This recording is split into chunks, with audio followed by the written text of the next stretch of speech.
Hi, Solia. Welcome back. Hi. Yeah. Thank you for having me again. Yes. Today, it's more like a class. I'm going to be the student and you're going to be the teacher because we're covering the effacement of Kashmiri history, especially Hindu history. That would be pre-Islamic, right? This is new for me, right? Because most of the sources are in Urdu. I'm not well versed in Urdu.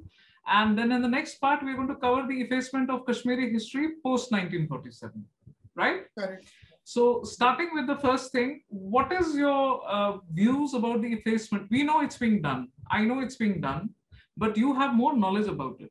So, what is it that you discovered, and what has been your journey in seeing that there has been an erasing of Kashmiri history? Let me clear it for the viewers. Effacement means erasing of anything, twisting it, totally taking it off the books. In contemporary times, I know there's a Holocaust denial. मेरे लिए तो contemporary example यही है कि Holocaust denial is equivalent to effacement of Jewish history, right? But the same thing, something like that is being done with Kashmiri history as well, right? Over to you, Solia. I'm going to be taking notes. Okay? You can take it transcribed from the video recording. Right. Okay. Yeah. Yeah. So go ahead. basically, before we venture into some examples that I will give from the post Islamic, the sultans and all those people who ruled, I will give an example from that. But before that, we should talk about that. What is the motive behind changing of history? What does it yield to that people engage in it? Mostly with official sanction, like it is to please the emperor or something like that. But why are they trying to do that? We have to understand that the history of any land is intricately connected with who has sort of like notional ownership of that land. Like if I say that I have been living here from my ancestors have been here from thousands of years. So automatically anybody knows from common sense and through universal laws that, yeah, those people, just like we feel for the Native Americans, because they were there and it was rightfully theirs, but other people came and then they destroyed that and if they erased them and marginalized them, reduced them to a minority and all. But the thing is that all the history is intended to show that, to sort of fortify your claim as the rightful owner of that land. So this is what happened. I'll give you an example of what happened, how the pre-Islamic, which means the Hindu history, when there were Hindu kings and all, and then they were later on the Mughals and the Sultans and all those people came. And so starting from there, let us see what this guy, Bidauddin. Okay. Bidauddin. There was this guy you might have heard of. It's a very famous Muhammad Azam Dedamari. He wrote Waqiat-e Kashmir. Waqiat-e Kashmir, in which he talked. He drew his sources from primary sources, his father. The Muhammad Aslam Dedamari, Muhammad Azam Dedamari, he sourced this thing from the primary sources. So he did not contradict much with what was written by Kalhana in the 13th, 14th century.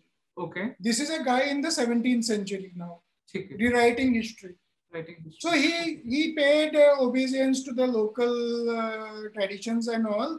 He did distort certain things because actually outside of primary source, he didn't have any way of knowing what he's saying is correct or not. But he kept it as much original as possible. He did not. What language? What language did he write in? Waqiat-e Kashmir is in Persian. Persian, right? Okay. So we have a Persian source. Okay, now what happened was he was not such a problematic guy in that sense because he did things, but they were more subtle and not that kind of a thing. But his son Bidauddin, he completely outdid it, and I want to present it as a case study of what are the different ploys that you agree with certain things, but then you insert your own stuff in it.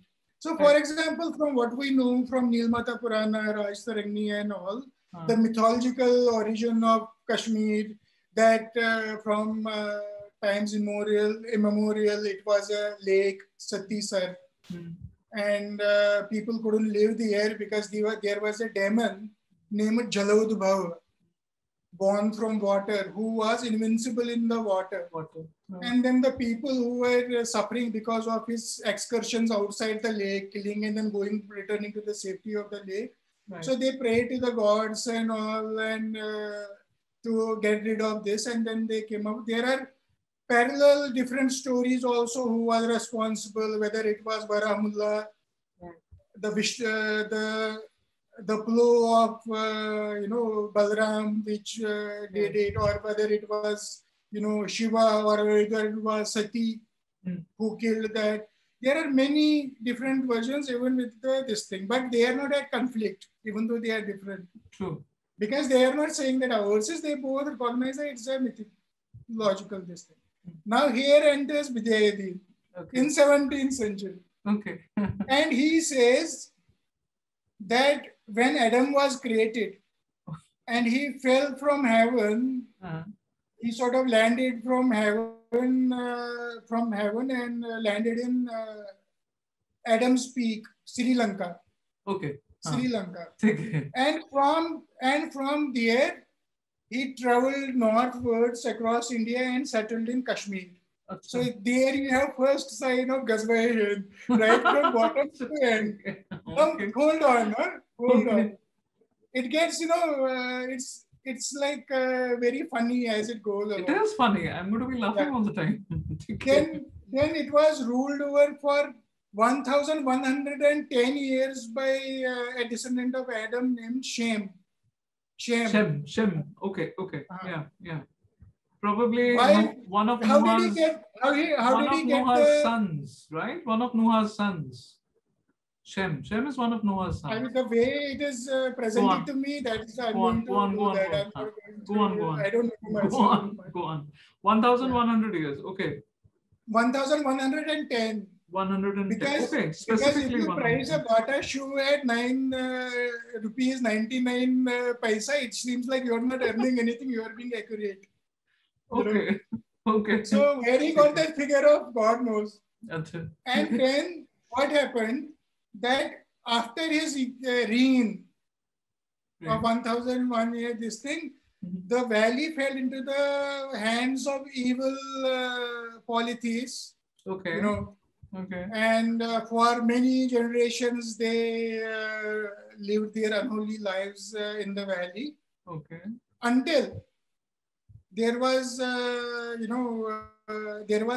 this Noah's flood. There was Noah's flood, which destroyed the entire world. Okay. But once the flood subsided, then Turkish people, Turkistani people came and settled in the valley after the Noah's descendants, basically. They settled in the valley. So they were God's people, they were fine. But slowly the polytheism started creeping into them and all. And then was created Satisar as a punishment. So it is not related to the Noah's deluge. Okay. It is related to a local punishment to kill the evildoers, that God said that these people have fallen into wrong religion. So what God did, this is all written in the Vakyat-e-Kashmir. This is all no, not Vakyat-e-Kashmir. His sons. His sons. Its name is a little odd. It means the jewels of the world or something. Okay. It's in Persian. It's in Persian. Yeah. Okay. It is. Okay. Go on. Yeah. So since these guys, after Noah's flood subsided, so these guys, Turkic guys, came and colonized the valley, and but then they fell into wrong, evil ways again. Okay. So God sent a local holocaust to the place and converted it into a lake so that nobody can live there. Okay.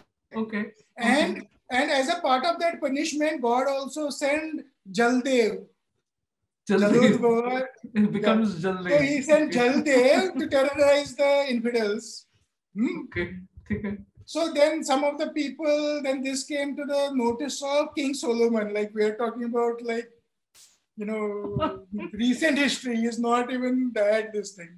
So according to them, Kashmir, Kashmir draining of the lake, which is a geological event recorded through geological records also, and it's very ancient, far before any human beings came there. But for them, it is very recent, right? Because so since creationist theory, right? Creation. Yeah.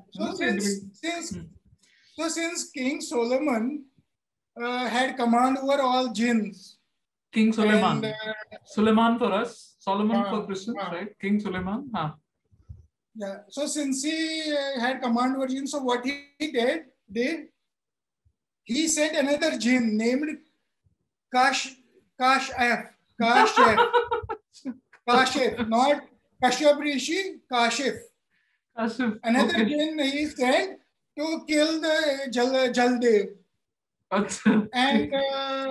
And Solomon, so there was a gladiator war between Jaldev and Kashif, and King Solomon was just watching the proceedings from the arena, and Kashif won, and that is how it became habitable again.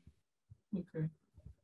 Because Jaldev was this thing, and that is when that Takhte Sulaiman and all those things, Shankaracharya was converted into Takhte Sulaiman, and Hari Parvat became Kohimaran, and all those kind of stories came about that. And then he goes on. What would have been his motive in doing this? What is the motive? I will tell you. See, first, if you say from Adam, from Sri Lanka to Kashmir, you have Ghazwa, right? And then Kashyap Rishi is a very important ancestor for Hindus, right? In this thing. So he gets reduced to a jinn minion of King Solomon of recent history. So if you see the way that they have used Kashif instead of Kashyap, Jaldev instead of this thing, it goes back to this thing where for the Persians, devs were the demons and not gods, and the vice versa in here, Sur, Asur, and all that. It has a precedent before that also. But what it means that he doesn't have any source at all. What he was trying to do was he was trying to gain concurrence with certain things. Yeah, right. See, we are talking about the same thing. You are talking about Kashyap Rishi, we are talking about Kashif. And we are also agreeing that it was a lake and it was drained and blah, blah, blah and all. But what is clear from that, from all that history that, the sender as a punishment from God, it is pretty clearly they are trying to show the antiquation. From ground day one, there was monotheism, and then they lost their way, and then God corrected them and other things and all that. So in all of this, if you see, it is accepting your history, giving it your own twist, showing you down, showing you as weak, evil, immoral, and other things. And I'm the best thing that happened to this place. We are the best thing. So he goes on. He then does more concurrence with the history, and after that he says Gonanda came. The Gonanda is the first recorded king in this thing. So if you see, he is inserting things in between, creating a new chronology, which is completely off the actual chronology, because then he was very recent, probably 2000 years ago. So he talks about Gonanda and Damodara, and he seems like as if he's being faithful to the sources. So what he does is that he says, take some parts from the Kalhana Rajtarani and all that, and describes that rule and all. Now, one thing is curious there. In Kalhana Rajtarani, after Gonanda, Damodara, and Gonanda II and all, there is a lapse of some 12 centuries again, where Kalhana says, I don't have any source for the list of kings here. Right. And so I cannot furnish those names. So in the original history of Hindu history of Kashmir, there is a vacuum, a lacuna of 1200 years of what happened after the Gonanda dynasty, what happened, in that. So what Bidyatin is, he gets his colors and starts painting that. So he populates that period where no original source had some of the best sources which were like 5-6 centuries before him, and even they didn't have information about that period. So what he does, he conveniently fills that palette with his name, and they are all Turkish names. So you can have like, okay, Amir Khan, Salman Khan, all of them Khans. I'm sure this Irtagul is mentioned, Osman one is mentioned, right? In those 12 centuries. Probably, I don't know, I've not read it. Not Irtagul, but Turkish names. But mostly these were Khans and all. But they then show that those guys also, then some of them were polytheists. And he takes some stuff from Mahabharata that his son Pandu Khan. So, you know, Pandu Khan was born in water. You know, just like the Kauravas were born in water, those vessels and all those histories. And so he sort of mixes it up. He doesn't have anything. So from what all this I'm trying to tell you that, like, how did that come? So after Solomon got Jaldev, he gave the reign of the country to his cousin. So it is originally his cousin's, cousin who later came all those Pandu Khan and all those kind of things. So from all this, what you can understand is something important, which people don't understand because they take history as something sacrosanct or something. Let us recognize first thing that historians are storytellers. Even if you are accurate to your sources, you are still weaving a story.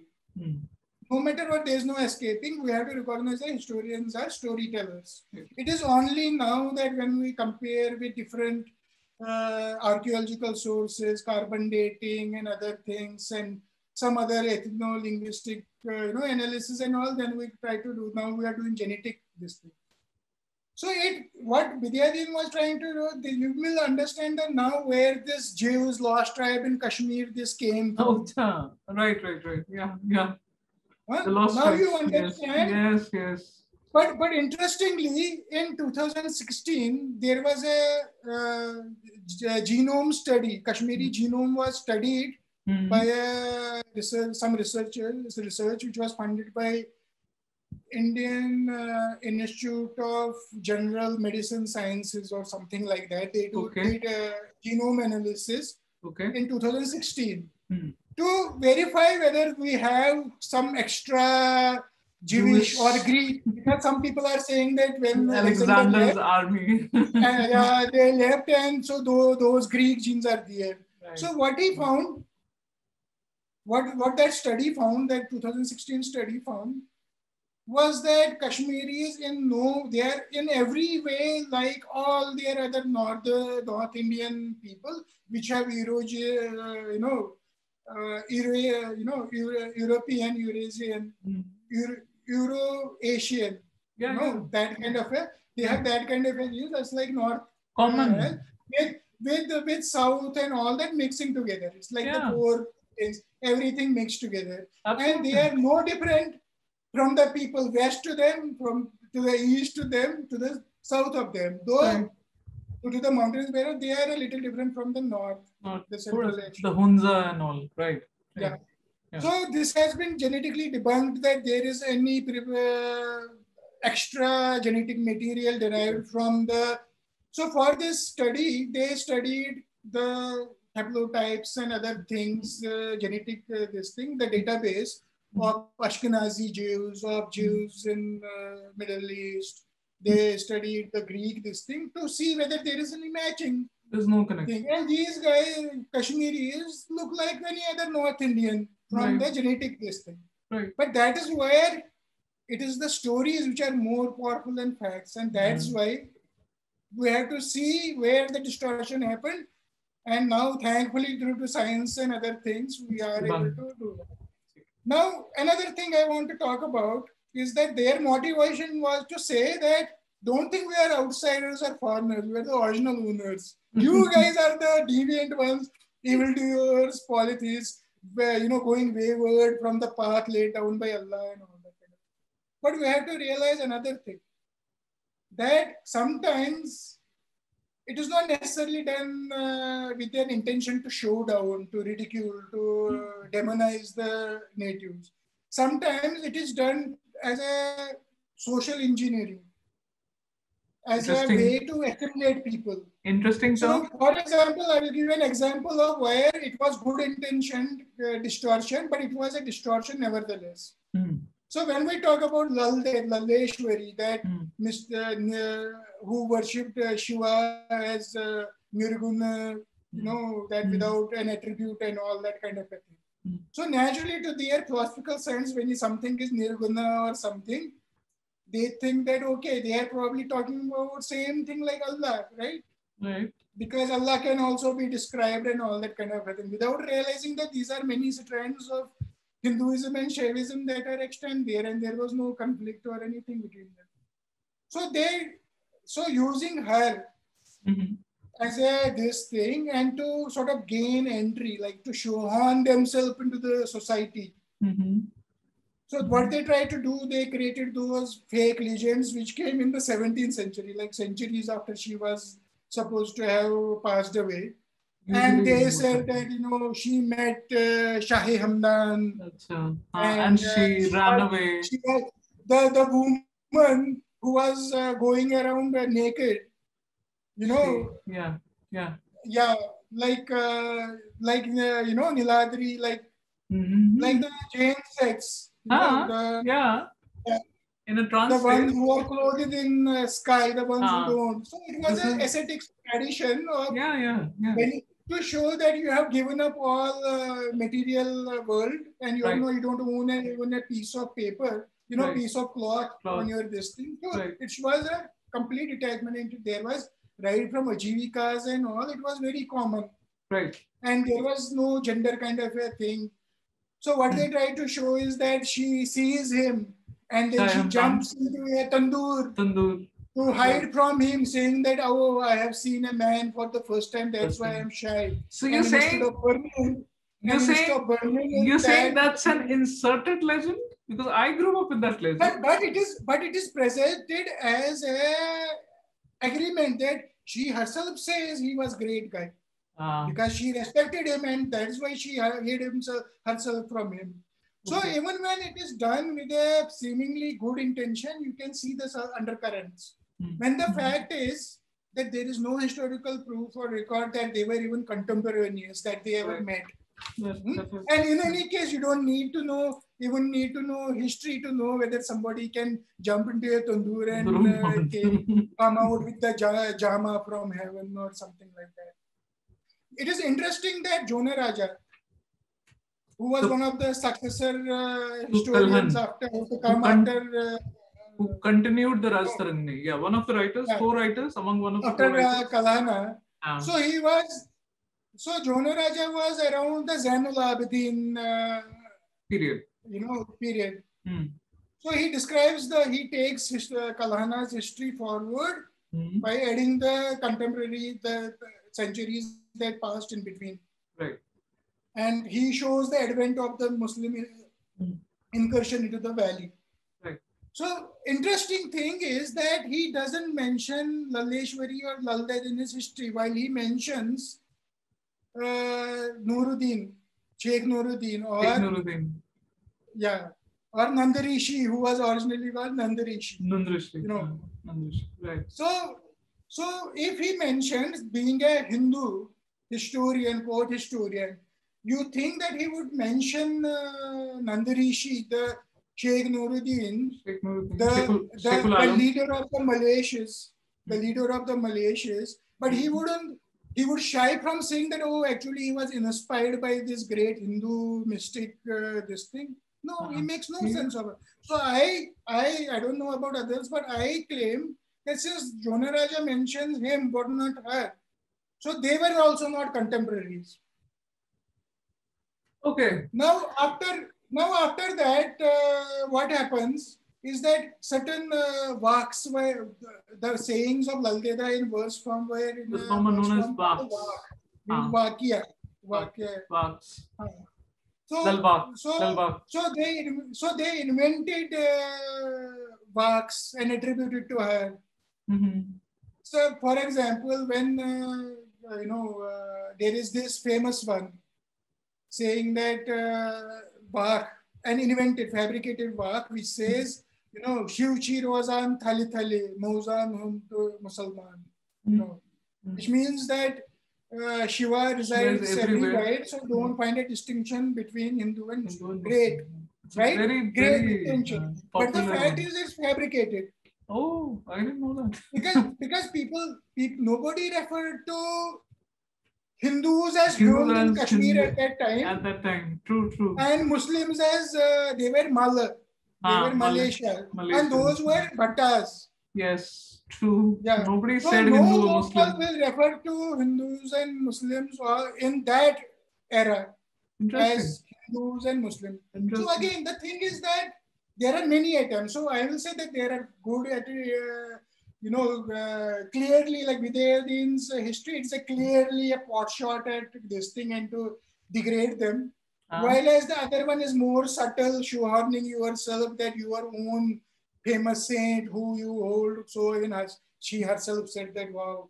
There's another one that the Kali Mandir that was there where the Jama Masjid is today. There is a story that when this Muslim saint went, so there was a show off between who has got more power, which means magical power, which means that whose god is stronger. Right. So he shows that his magical slipper beats on the sadhus and other people who were in that Kali Mandir and all that. So if you say that there is, some part of it shown that as if it's a assimilation, syncretization, just like Chitralekha Joshi will try to this thing. I don't think that any attempt to change history is honest, even if it is well-intentioned. So according to me, facts are sacrosanct, and I am thankful that there is genome study to totally dismantle all these, lost tribes and all this kind of a mumbo jumbo that they have invented over the years. Otherwise, we'd still be battling. Otherwise, we'd still be battling the Turkic legends, we would still be battling them. Another example, Rosabelle, where they say Jesus is Christ buried. Yeah. You know what? How ridiculous that claim is. It is not a Muslim or this thing saying. If you see the so-called foot insignia that they have on that, it is very common in all Buddhist viharas across the country. Right. It is called the hand and feet of Buddha. So basically, there is a round thing in the middle, just like, Akshay Patra, from which the divine grace flows. But they say it's like the nail mark. So one of the signs of Buddha was that in his foot, there was a chakra in the center. They had these 32 signs of Buddha and all that thing. So in that vihara, there is this cement slab, kind of a 12-inch, cement kind of a made of mortar, a footprint kind of a thing with a circle in the center. So they said that this shows the stigmata of, Christ. They say the nail marks. It's nonsense since there are no Buddhists in the Kashmir. So anybody can take it and claim it on their own. Okay. So this is happening a lot. We are not talking about clear, just like, Martanda was destroyed. We are not even talking about that. This is appropriation, just like Ashmukam, that Bhumsad, Bamzu. It was a temple. Okay. If you see the photos of the 1970s, you see a masjid structure, an astan structure, and inside you see the intact temple as it was originally. And it has a history going back to thousands of years who built this thing. But they created a legend in which they said Bhumusad or Bhumusadu. He became a disciple of Sheikh Nuruddin and accepted Islam. So now it is ours. Okay. But what is your problem with the ancient monument? Forget it. Okay. Now his temple is your temple. Fine. But let it remain a temple. Okay. You plastered its walls to hide the Hindu idols and all, fine, but let it remain. No, from the 1970, if you see photo and you see today, I did not know inside that. the ancient temple is nowhere to be seen. And Achha. I went inside So you searching want- for it.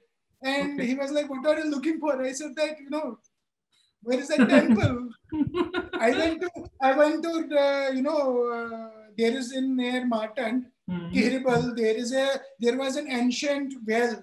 Yes, I've been there. It was Yes. very famous. Yes. So in the Middle Ages, they said, this is Harut Marut servant. It was a temple for Maruts. They were also associated with the sun god. Martand was a sun temple. Sun temple, So Marut, the well, so they said this is Harut and Marut mentioned in this thing, and they created its own. Now you won't find that well also. I went and it is inside a Gurdwara. Achha. Okay. And everybody pretends to be innocent. Oh, we don't know what history you are talking about. And I'm talking about R.C. Clarke's archaeological, that book on archaeology. So it is not far from today, today. It is just recently all these things have now come. And what happens is that when you clip people from their real history, like nobody from Indonesia disowns their, they have, yes, Garuda as their airlines, they have got absolutely. they have got all those. They are not destroying their temples like these Jahil Taliban and all those people did with Bamiyan Butta and all. They realize that this is our history, why should we be ashamed that the history is from before even Muhammad came into existence? Like it is predating before that. Accept it as your ancestral this thing. But no. So what has happened because of that is that once you clip people from their roots and all, then 1990 type of ethnic cleansings happen. And why not? Like just like Turkish people did Armenian genocide. So they have good role models. Yeah, so they have good role models. So those are the people they will act like. Even today, they are watching all this Fariha and all those kind of things. And once again, means that anything but not Hindu. So I would go and say something interpret. Let them all go. Turkey is publishing ads in newspapers that come and invest here in Kashmir. It's targeting Kashmiris. So I say that whoever doesn't like India, just go but never come back. Go there, go. Go live there. In this Turkestan. Just don't come back here. Go buy land there. Just leave us alone to our history. We have to now reconstruct the ruins from the past. Yes. And we'll have a lot of help, like Sonalika Cole is there. Sonalika is there, yes. And her book, Making of Early Kashmir. So genetic history, other history, a lot of myths that have been perpetuated and all, they will be rectified. So that was, I think, the first part, I think. Would you like to continue or should we keep it for next time? Yeah, we can do that, I think. Let's keep it for next time because I need to wrap my head around this and I'm going to look up all these names that you... I didn't know that. I didn't know that. I grew up with these legends, that Nundrashi had suckled the breast of Lalder and, I grew up with Ashmukam is a very holy shrine. Moses, according to them, Moses also came to Kashmir. There is a bathing place in, I think, Anantnag or Baramulla where they say that there's a stone, Kahpal, 11 pure people they can lift it with their fingers. Actually, any people with 11 fingers can lift it. But then, we've grown up with it's called a distribution of weight, even distribution of physics, yeah. But then, as you said, stories are much more effective than facts, right? Especially when people are not taught, I will end with by saying that this is a complete failure of the Indian nationalist project. Forget about Indian history. This is Kashmiri history. Why should we be deprived? Why is this not taught? And why was I 35 years old when I first read Nilmata Purana or Rajtarangi? Why isn't taught?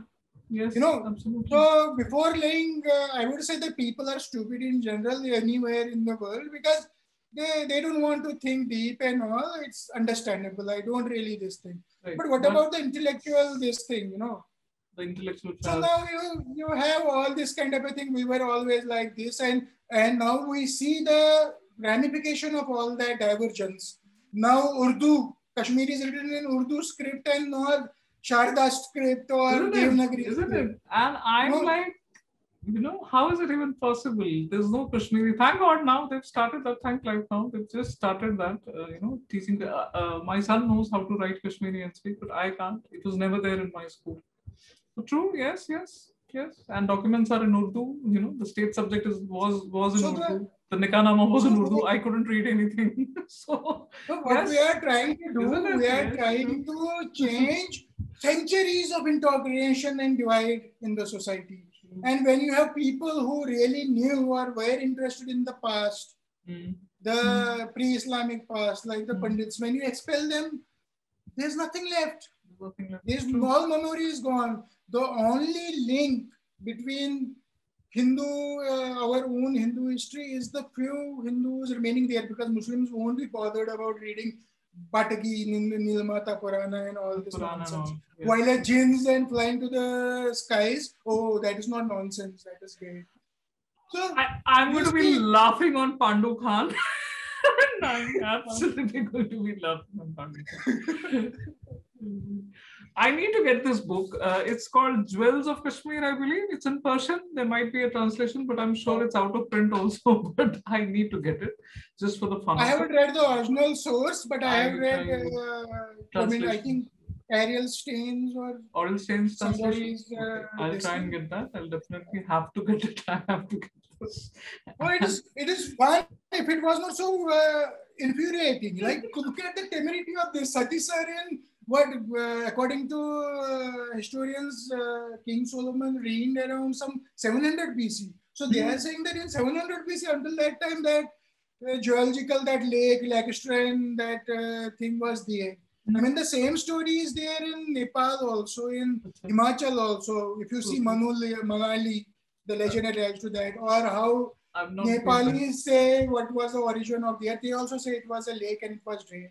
So probably there was a Hindu elite that was ruling across the Himalayan kingdoms. Obviously, and they had some kind of mythologies. Yeah. But then comes Solomon and Kashif Dev and Chalil Dev, and there you have it. Yeah, Ranjan was a Ladakhi, if we see that, it was basically Ladakhi, and then, the Muslim rule started, he converted and all. But that's for next time. Let me wrap my head around this. Thank you so much, Saleh. We can talk about the 1947 onward. We have to. That's the important one. And we are witness to that, We are definitely witness to that, at least. That distortion, though I am witness, even 1990s. And we have to cover that. Thank you so much for coming, Saleh. Saleh Keen, Kashmiri poet, writer, graphic artist, and cultural critic. And today, I think, great historian too. And thank you for this class. I took down a lot of notes. I'm really student of everything. Yeah, definitely. Thank you.